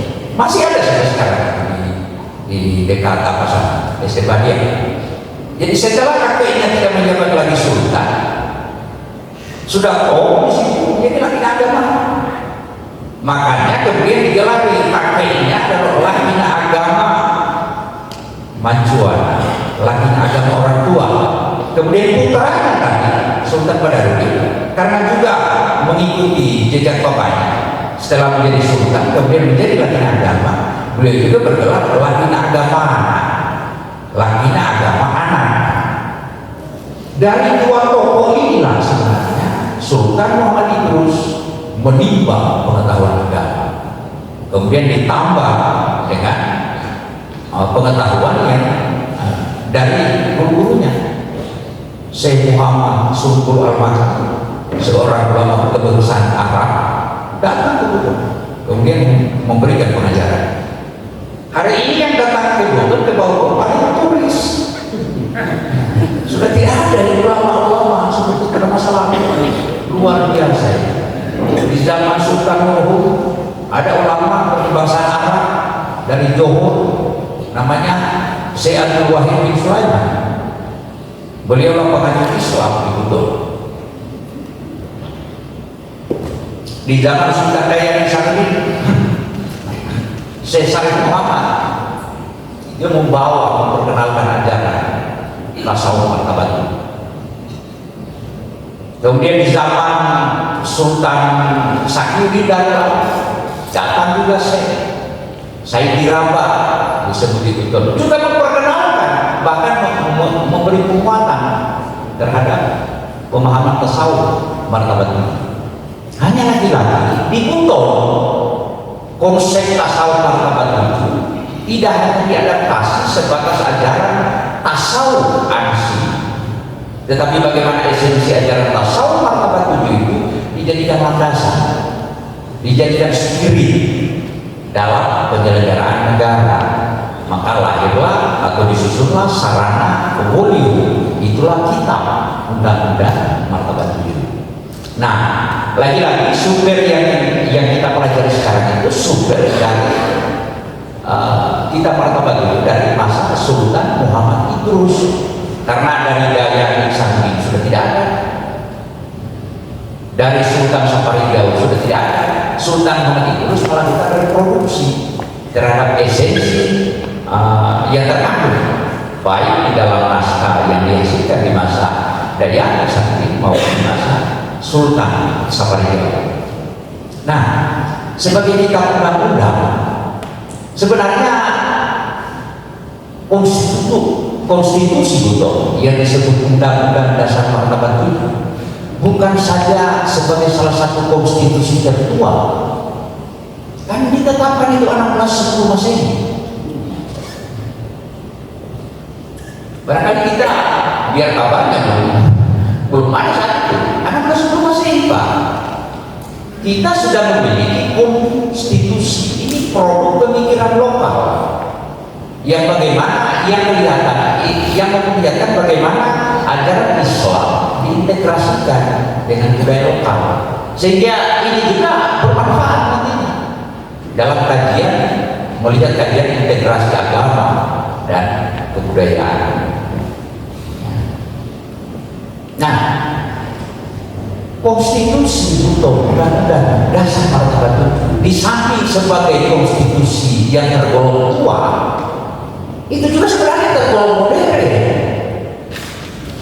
Kalau kita lihat sistematikanya konstitusi Martabat ini ada preambul, ada pembukaan, ada mukaddimah, kemudian ada batang tubuh, dan ada penjelasan. Coba kita bandingkan dengan sistematika Undang-Undang Dasar 45 sebagai konstitusi modern. Ada pembukaan. Pembukaan itu menjelaskan landasan dan tujuan bernegara. Martabat 7 Buto juga begitu. Di pembukaan itu dijelaskan apa landasan dan tujuan bernegara di Kesultanan Buto. Kemudian batang tubuh itu pasal-pasal. Jadi rumusan aturan yang memberi pedoman bagaimana negara dijalankan. Kemudian ada penjelasan. Coba kita perhatikan, meskipun sebenarnya di dalam naskah itu tidak ditulis di pembukaan, ini batang tubuh, ini dan itu, tapi substansi yang kita tarik seperti itu. Di mukaddimah Undang-Undang Martabat itu sebenarnya tertuang landasan dan tujuan bernegara di Kesultanan Buto. Apa landasannya? Tauhid. Apa tujuan bernegara di Buto?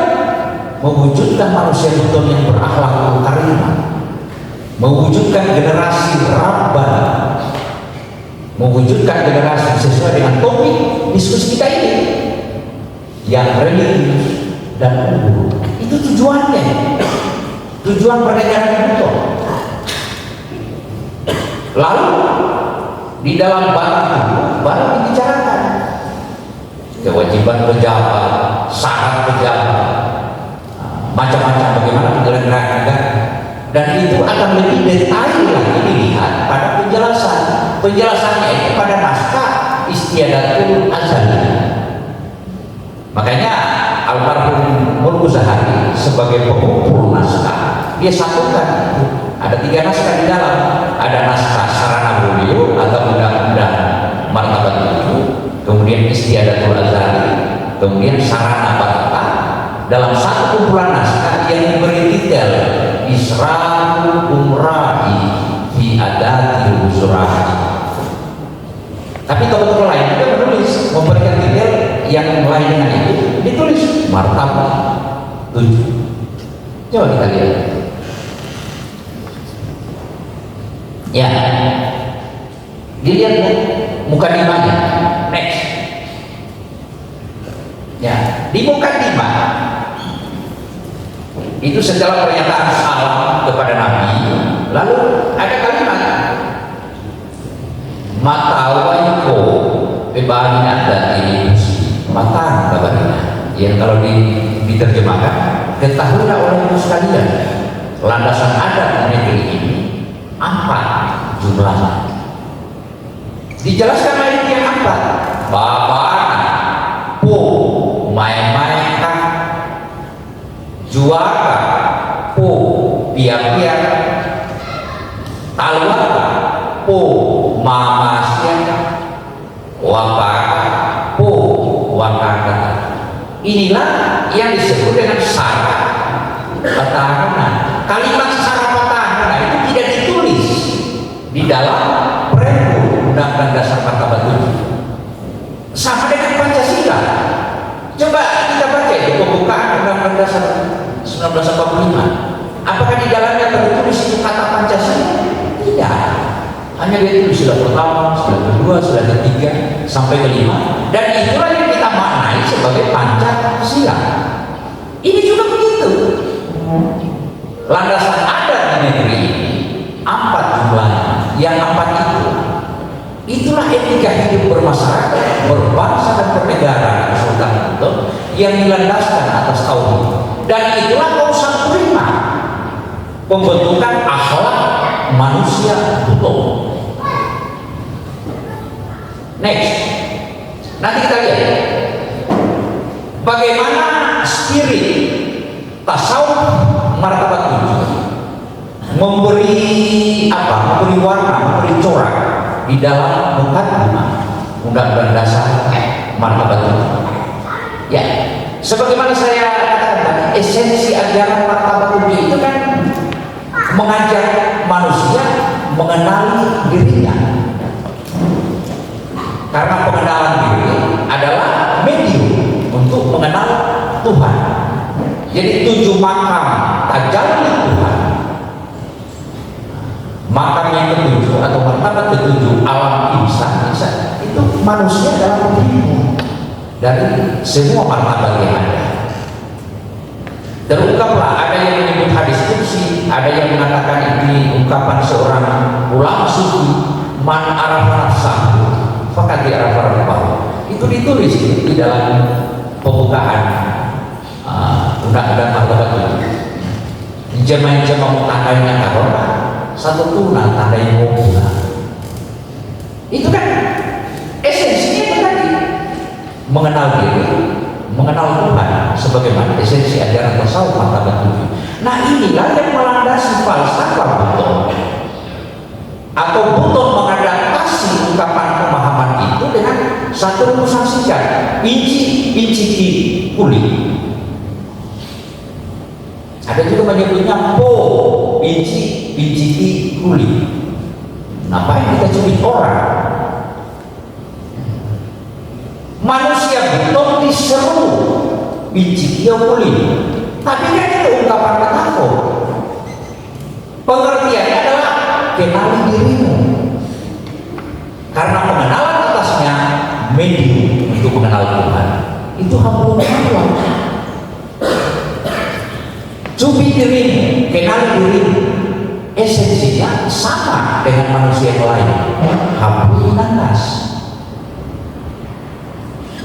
Nah, pemahaman itulah yang kemudian ditegakkan melalui syarat patahana tadi sebagai etika hidup bermasyarakat, berbangsa, bernegara di Buton. Syarat patahana itu syarat yang pertama, yang kalau diterjemahkan perhatiannya saling takut antar sesama. Dasar prinsip ini adalah manusia adalah khalifah Tuhan. Maka sejauh manusia berlaku sebagaimana keharusan khalifah Tuhan, takuti dalam pengertian takut berbuat zalim, takut berbuat aniaya, takut merampas hak asasi, takut berbuat di luar batas seperti kemanusiaan. Kalau kaidah ini dilanggar, sama saja dia menzalimi dirinya, yang juga berarti menzalimi Tuhan. Ada teka-teki sufi begini, di waktu malam bulan purnama kita mengambil pasuk itu ada ember loyang, masing-masing pasuk kita tuangkan air, lalu pasuk-pasuk itu kita bawa ke tanah lapang. Apa yang terlihat? Niscaya di setiap pasuk akan kelihatan bulan atau bayangan bulan. Di sini pastinya ember, di sana loyang. Bulannya sama. Di sana loyangnya besar, di sini embernya kecil. Bulannya sama. Di sana embernya warna merah, di sini loyangnya warna putih. Bulannya sama. Bertanyalah kita, bulan itu satu atau banyak? Pemahaman tentang ini kemudian terefleksi dalam sebuah ungkapan sofistik betul. Tonto maka sana ibu barina, tonto maka pembarina, to sana. Memandang yang satu pada yang banyak, memandang yang banyak untuk yang satu.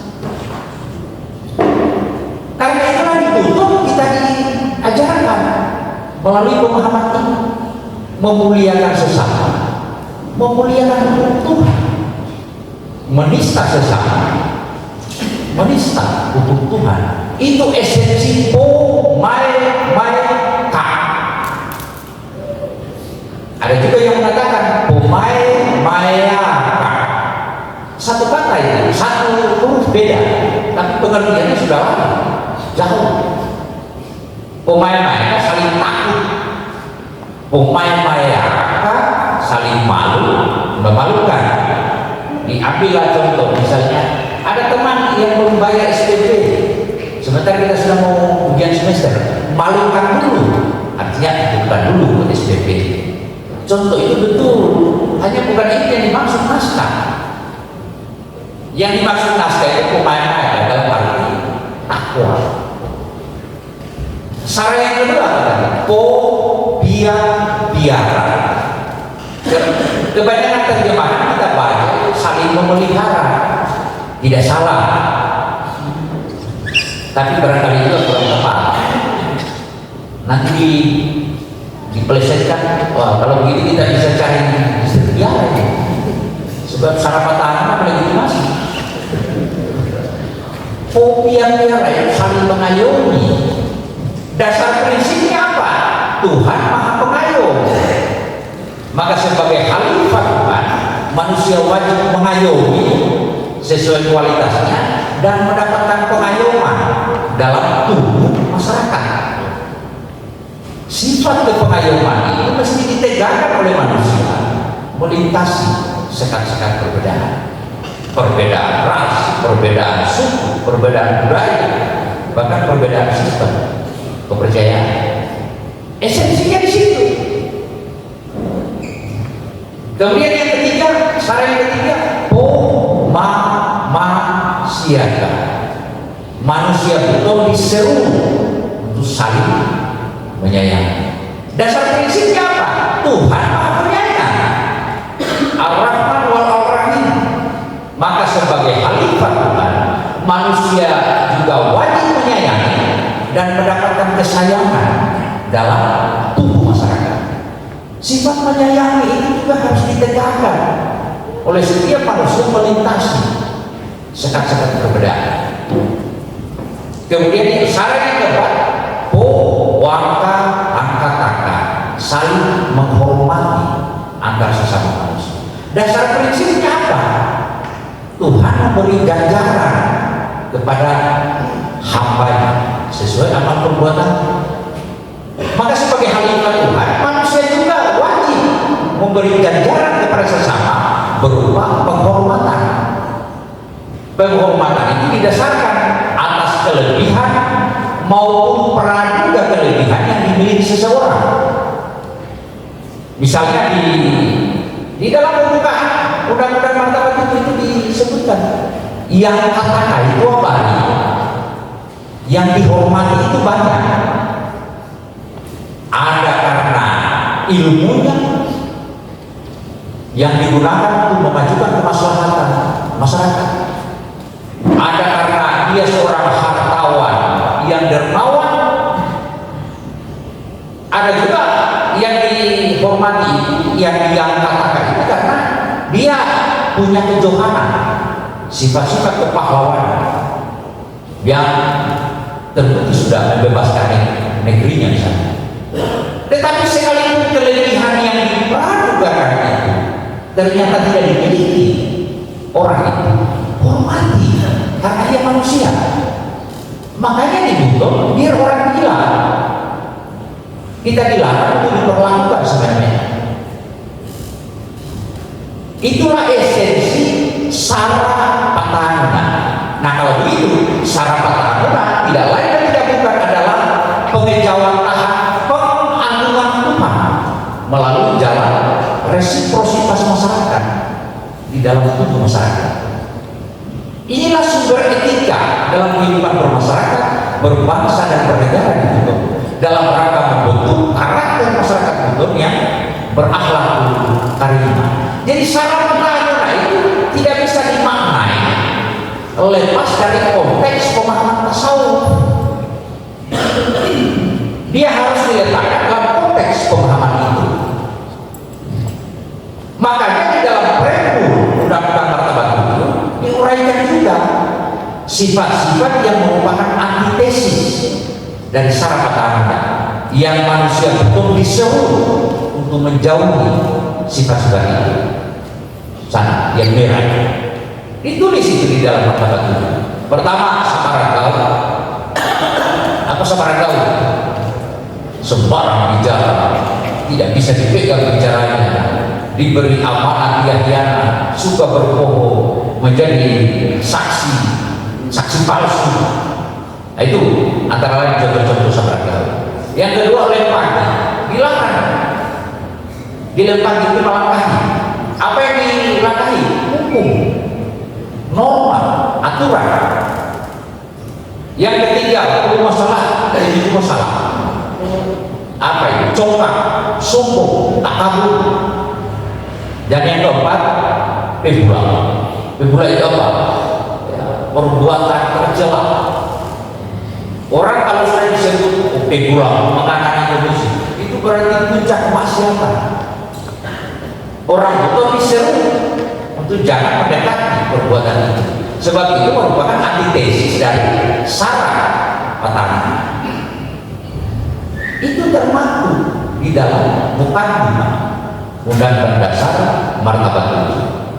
Nah, selain memuat landasan dan tujuan bernegara Kesultanan Buton, dalam batang tubuh Undang-Undang Martabat itu kemudian ada tamsil-tamsil di dalam tasawuf martabat itu yang dijadikan landasan di dalam bagaimana penyelenggaraan ketatanegaraan.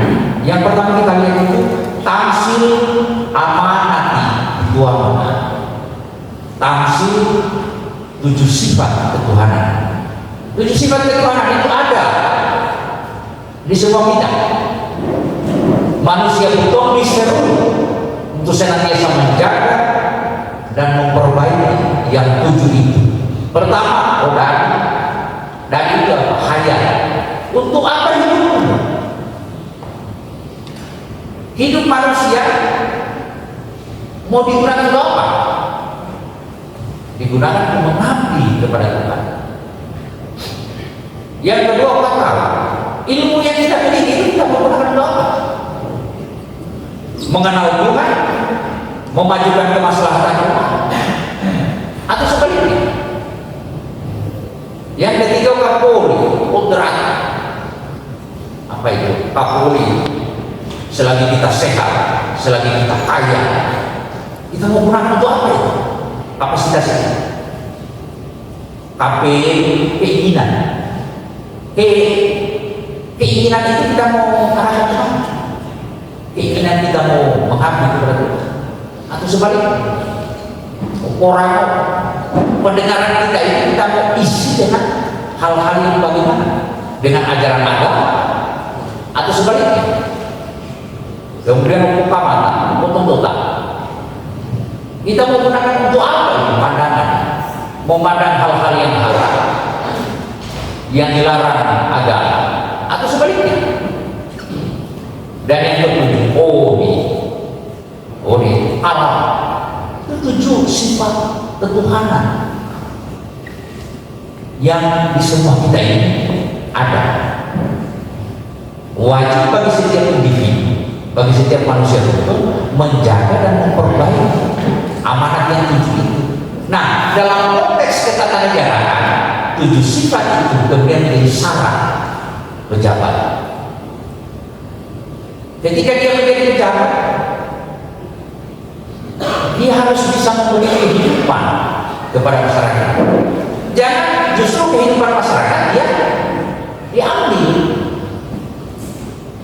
Ada dana pembangunan untuk bikin jembatan untuk kemaslahatan masyarakat, malah misalnya itu kan mengambil itu masyarakat. Bukan tahu ilmunya. Para pejabat itu ilmu pengetahuan yang dia miliki digunakan untuk kemaslahatan masyarakat banyak. Atau itu tadi Pokamata itu kan visi membawa masyarakatnya, membawa daerahnya, membawa negerinya ke arah masyarakat yang sejahtera. Nah, selain tamsil itu sifat ketuhanan, di dalam batang tubuh undang-undang martabat tubuh itu juga ada tamsil 7 martabat yang kemudian digunakan untuk memperkuat struktur kekuasaan. Nah ini bisa kita lihat, karena tadi kita mengatakan di masa Sultan Saparigao itu ada penyesuaian sehingga berbeda dengan rumusan yang ditetapkan di zaman Sultan Dayani Sanghi. Di zaman Sultan Dayani Sanghi, Obuta Mokulina Pauna itu gelar ya.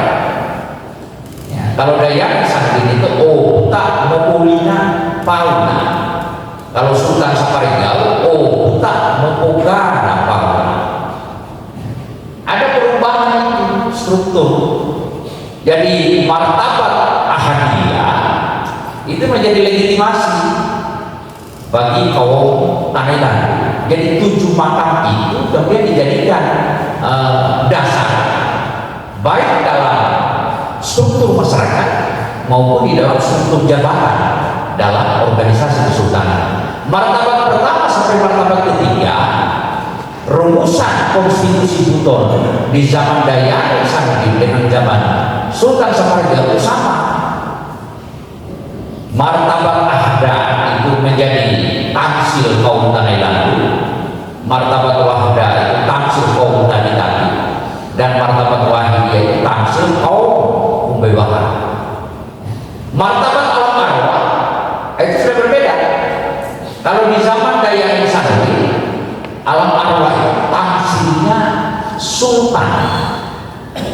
Di zaman Sultan Saparigao, alam arwah menjadi tamsil sapati.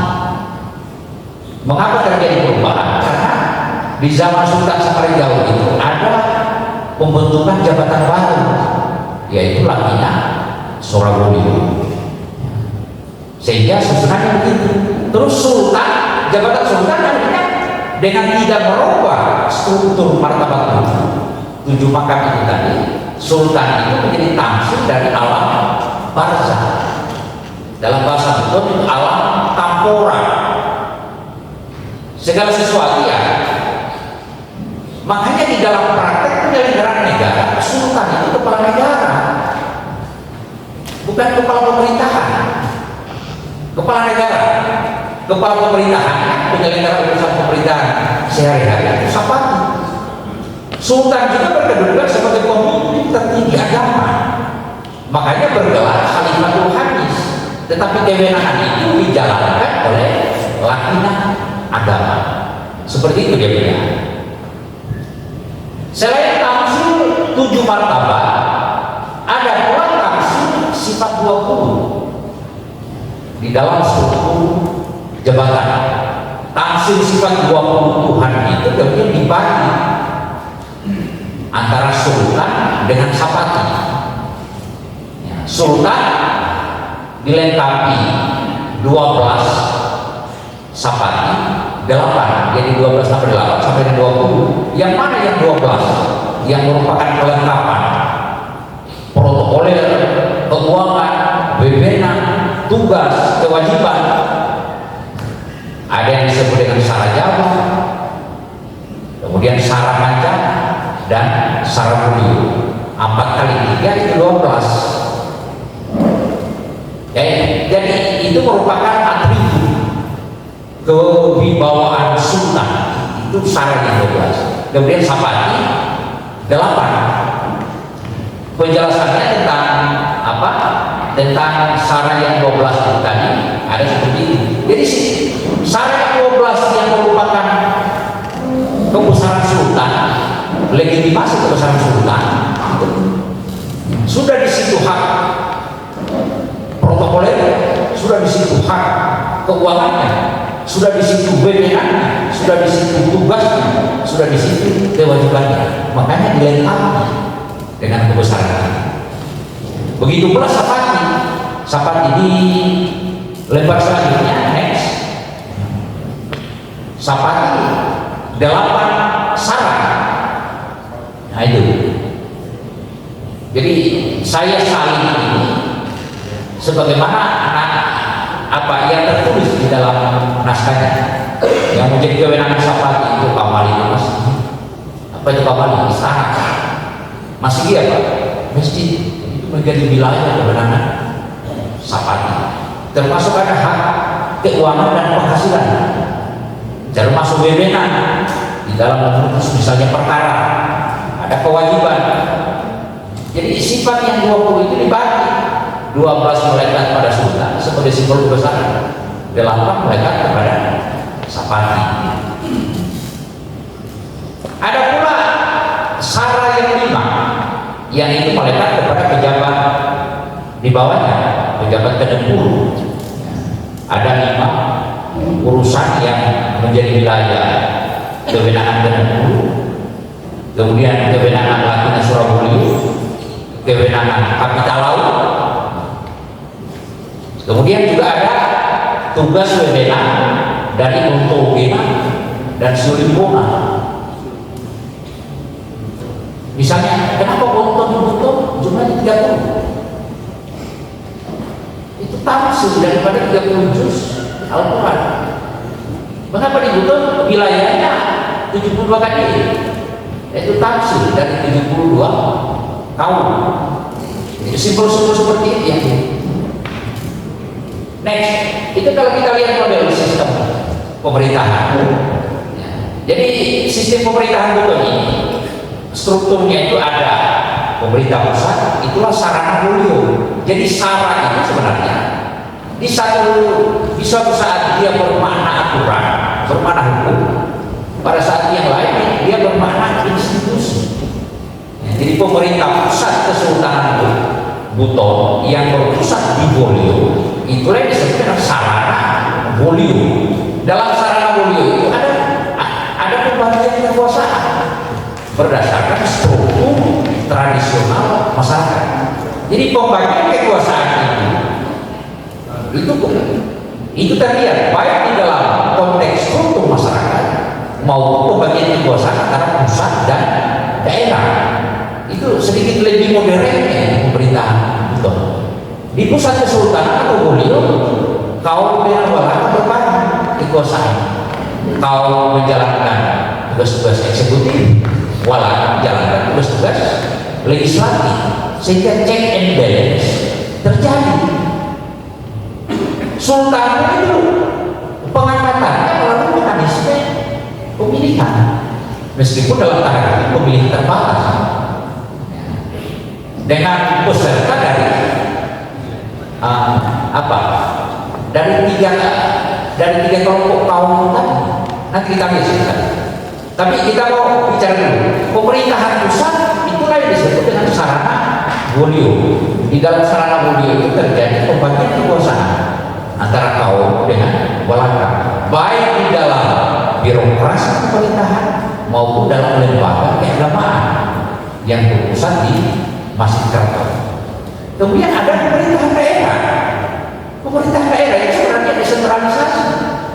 Ada daerah KDI sejumlah 7 yang berada di luar Benteng, dan ada daerah Barata yang menjadi pemimpin di KDI.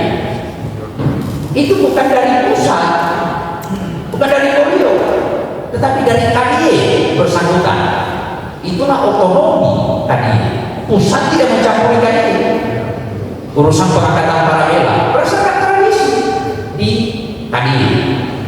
Nah, untuk menjembatani kepentingan KDI dan pusat pemerintahan, itulah perannya tubuh-tubuh. Pejabat tubuh-tubuh itu, kalau dia dari kaum, dia bergelar pelaksana. Kalau dia dari balaka, dia bergelar konto. Jadi dia yang menjembatani antara kepentingan KDI dengan kepentingan pemerintah pusat. Tapi bukan untuk mencampuri urusan kepemimpinan lokal. Sebab kepemimpinan lokal itu urusan KDI, kewenangan KDI. Begitu pula dengan Barata. Barata itu 4. Ada Kaledupa, Olecusu, Huna, Timoro. 4-4 sudah jadi kabupaten ya. Kaledupa menjadi kota Tolu, Olecusu menjadi kota utara, Huna menjadi kabupaten apa? Satunya tadi Timoro menjadi kabupaten barat. Bahwa itu jadi ya. Nah, dalam kaitannya dengan Barata, hubungan pemerintah pusat dengan Barata, memang pemerintah pusat yang menempatkan orang di sana. Itulah para lakinya Barata. Dalam pembagian kekuasaan dengan Barata, lakinya Barata dijabat oleh kaum. Di bawah jabatan lakinya Barata, pejabat di bawahnya itu direktur dari Barata bersangkutan. Itu model sistem pemerintahan. Ya, kemudian tadi next model pengangkatan sultan. Jadi kaum Mutahilah, kaum Mutahilah, kaum Mubah itu partai politik. Eksistensinya kurang lebih sama dengan partai politik. Di partai politik itulah direkrut para calon sultan yang akan dipilih oleh Walanda. Ya, melalui tahapan-tahapan itu.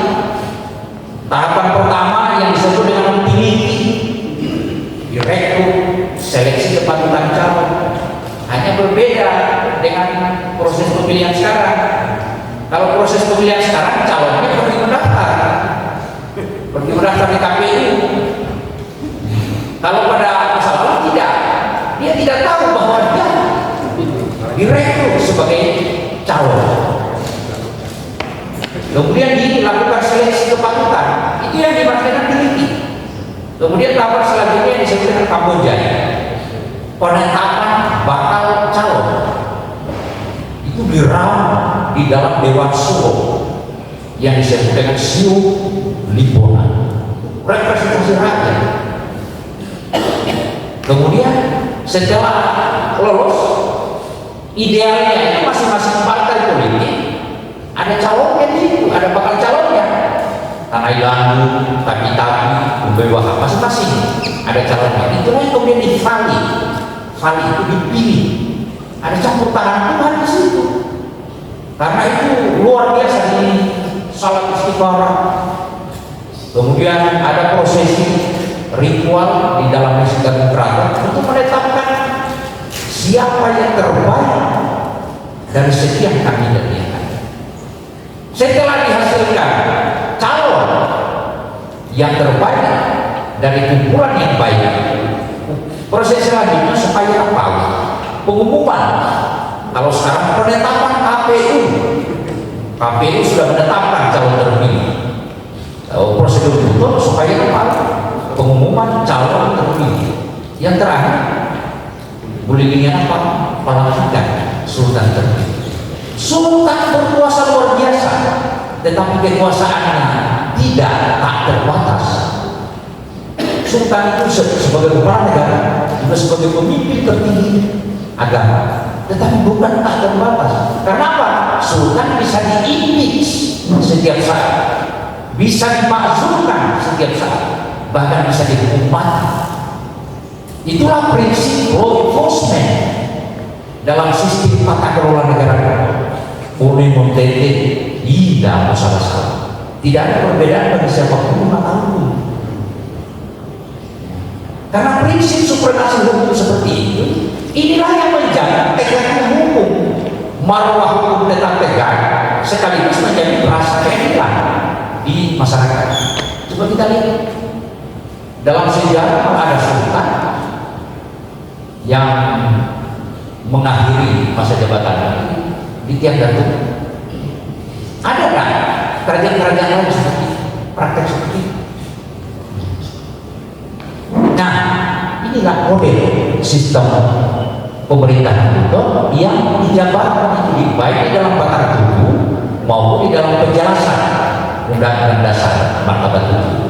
Kemudian kalau kita kelompokkan ada seperti itu, ada yang disebut dengan pangkat. Pangkat itu badan eksekutif pusat, pejabat pusat, presiden dengan menteri-menteri. Kalau di Buton pejabat pusat kan sultan, di bawah sultan itu ada pangkat. Pangkat itu terdiri atas 8 pejabat. Itulah yang membantu tugas-tugas sultan. Sapati, Yonebulu, Kapital Laut, Lakina Surabaya.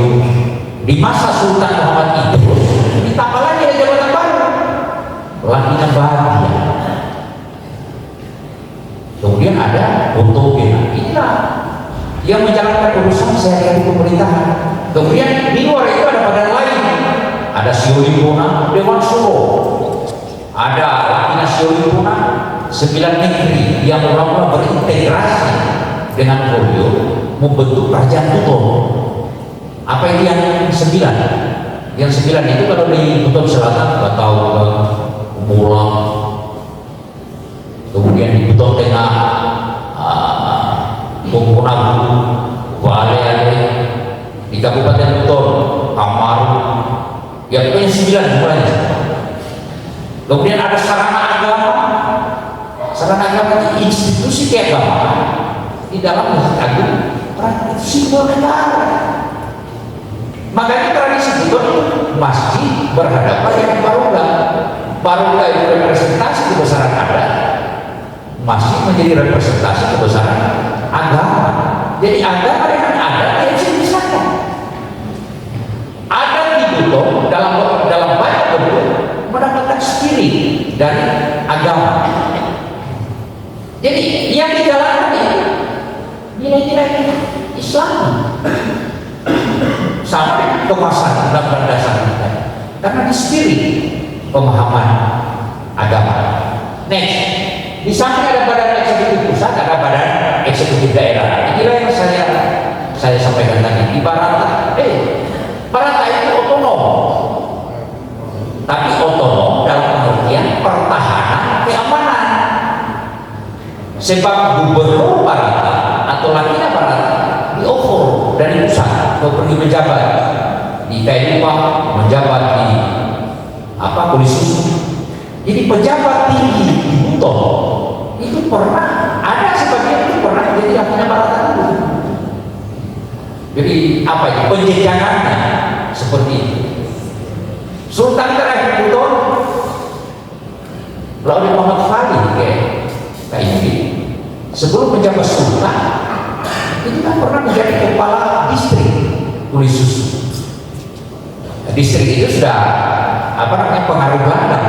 Kalau dulu kan Barata Kulis Susu masuk Belanda menjadi distrik, pernah menjabat di sana. Kemudian masuk ke dalam dilalui. Jadi pejabat kesultanan pada masa lalu rekam jejaknya jelas. Begitu pula KDI, seperti yang saya sampaikan tadi. KDI juga otonom sesuai dengan sejarah pembentukan KDI, hubungannya dengan pusat maupun sumber daya KDI di tempatnya. Dan yang terakhir, Bapak sekalian, ya dengan kita membaca kitab dan martabat tubuh. Jadi mesti kita bedakan martabat tubuh dalam konteks tasawuf dan martabat itu dalam konteks undang-undang dasar konstitusi. Kalau martabat itu dalam konteks undang-undang itu Buton punya.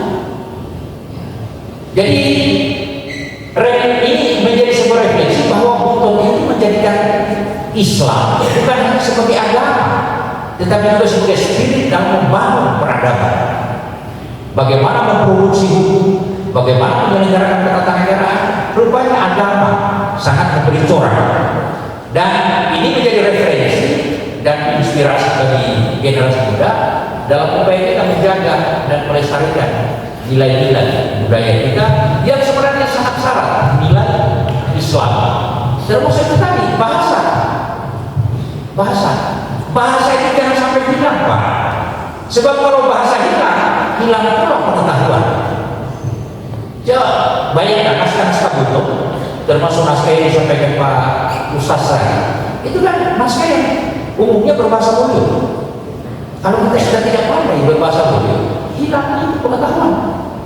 Jadi bahasa Indonesia digunakan, bahasa asing perlu kita kuasai, tapi bahasa ibu, bahasa daerah tetap kita lestarikan. Demikian, assalamualaikum warahmatullahi wabarakatuh. Kita tutup dengan doa majelis. Subhanallah wa bihamdihi.